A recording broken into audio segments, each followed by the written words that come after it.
हमारे आपके और देश के बड़े नेता आदरणीय लालू प्रसाद यादव जी, जिन पर हमें और आपको विश्वास है, वो लगातार जन विश्वास यात्रा के माध्यम से आज ऐतिहासिक गांधी मैदान में ऐतिहासिक जन विश्वास महारैली के नायक नेता प्रतिपक्ष बिहार तेजस्वी प्रसाद यादव जी, कांग्रेस पार्टी के राष्ट्रीय अध्यक्ष आदरणीय मल्लिकार्जुन खड़गे जी,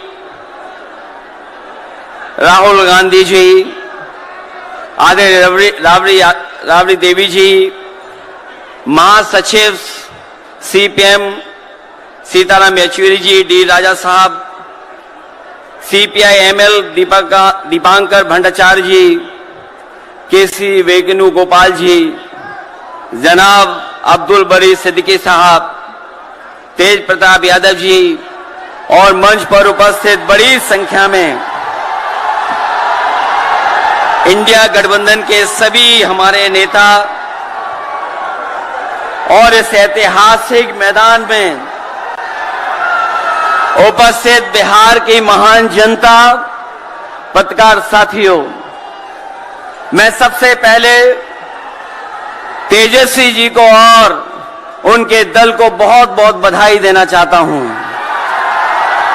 साथ ही साथ इस इंडिया गठबंधन और महागठबंधन के जितने भी दल हैं, जिनके कार्यकर्ता मैं देख रहा हूं मैदान में तो है ही, पटना के चारों तरफ और पटना की सड़कों पर मुझे दिखाई दिए हैं, जिन्होंने चुनाव शुरू होते ही ऐलान कर दिया है कि अगर उत्तर प्रदेश 80 हराओ का नारा दे रहा है, अगर उत्तर प्रदेश 80 हराओ का नारा दे रहा है, तो बिहार भी पीछे नहीं है। 40 हराओ का नारा यहां से भी निकल करके जा रहा है। और अगर यूपी और बिहार मिलकर के 120 सीट हरा देंगे तो भारतीय जनता पार्टी का क्या होगा। मैं अभी सुन रहा था, हमारे कम्युनिस्ट पार्टी के नेता ये कह रहे थे कि समुद्र मंथन हुआ था कभी। समुद्र मंथन हमारे सभी लोगों को पता है, समुद्र मंथन के दौरान क्या हुआ है। लेकिन इस ऐतिहासिक मैदान में मैं कहना चाहता हूं कि 2024 में संविधान मंथन होने जा रहा है।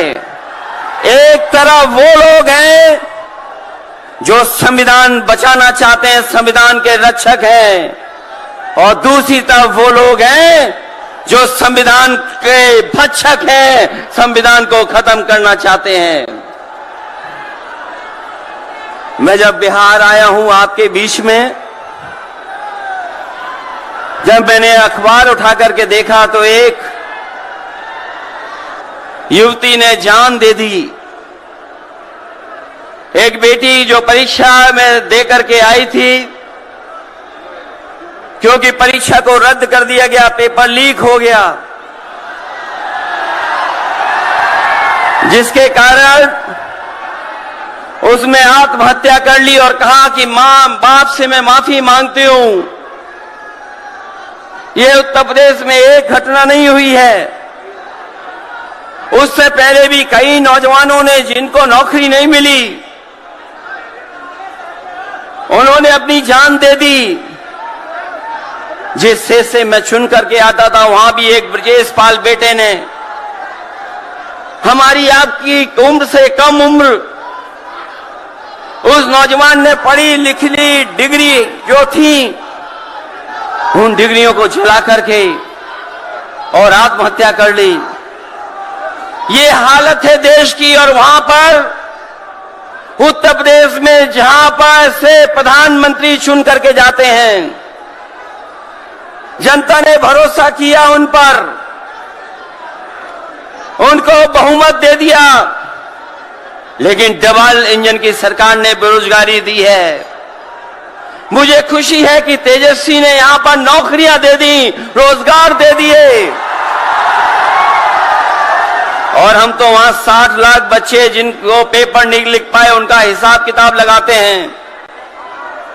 उनका अगर हम बड़ा परिवार न माने, केवल 3 सदस्य परिवार के माने, बेटा और मां बाप, तो 60 का गुणा 3, 1,80,00,000 वोट और 1,80,00,000 लोगों को अगर हमने भाग दे दिया 80 लोकसभा से, तो केवल उत्तर प्रदेश में 2,25,000 हर लोकसभा में वोट कम हो गया है।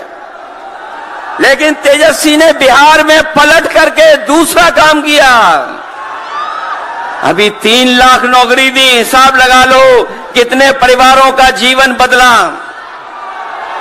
और सोचो 10 लाख नौकरी मिल जाती तो कितना परिवारों का भविष्य बदल जाता।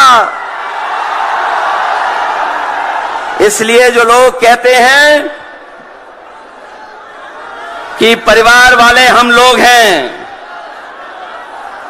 ये जो आरोप लगाते हैं परिवार वाला आरोप हम लोगों पर, मैं उन भारतीय जनता पार्टी के लोगों से कहना चाहता हूं कि भारतीय जनता पार्टी इस बात संकल्प ले कि किसी परिवार वाले को टिकट नहीं देंगे, और संकल्प ये भी ले कि किसी परिवार वाले से वोट मांगने भारतीय जनता पार्टी के लोग नहीं जाएंगे। मैं तो ये जोश देख रहा हूं यहां मैदान में, ये जो जोश दिखाई दे रहा है यही बदलाव लाएगा, यही भाजपा को हटाएगा। जब जोशीले नौजवान मिल जाते हैं तो बड़े बड़े लोगों का तख्त हिल जाता है। तो इस बार उन्हें आप बाहर करोगे कि नहीं करोगे?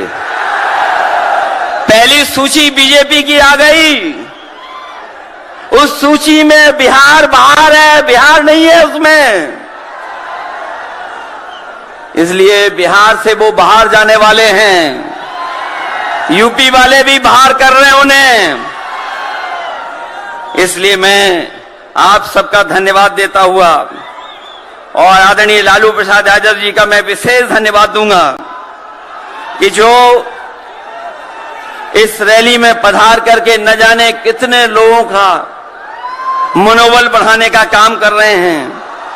न केवल यूपी के लोगों का, बिहार और देश के लोगों का मनोबल बढ़ा रहे हैं। और जो तकलीफ और परेशानी उन्होंने जीवन में देखी है वो राजनीतिक देखी है। ये राजनीति की वजह से तकलीफ और परेशानी है।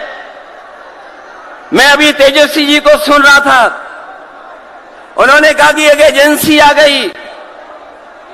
ये एजेंसी इसलिए आई है कि राजनीति में हम लोग हैं, और हम लोग अगर इनका मुकाबला न कर रहे होते तो कोई एजेंसी नहीं आती। उन्हें डर है कि ये ताकत मिलकर के, ये गठबंधन बन करके उनको हटाने का काम करेगा। इसलिए मैं आपसे कहना चाहता हूं, 120 हटाओ, देश बचाओ। भाजपा हटाओ, संविधान बचाओ। भाजपा हटाओ, देश बचाओ। भाजपा हटाओ, आरक्षण बचाओ। भाजपा हटाओ, नौकरी पाओ। भाजपा हटाओ, संकट मिटाओ। मैं इन्हीं शब्दों के साथ मैं सभी लोगों का बहुत बहुत धन्यवाद और आभार प्रकट करना चाहता हूं, इस उम्मीद और इस भरोसे के साथ कि जब कभी हम लोग अगली बार मिलेंगे तो ये डबल इंजन की सरकार बाहर होगी, यूपी से लेकर के बिहार तक भारतीय जनता पार्टी बाहर होगी। बहुत बहुत धन्यवाद आपका। शुक्रिया अखिलेश भाई।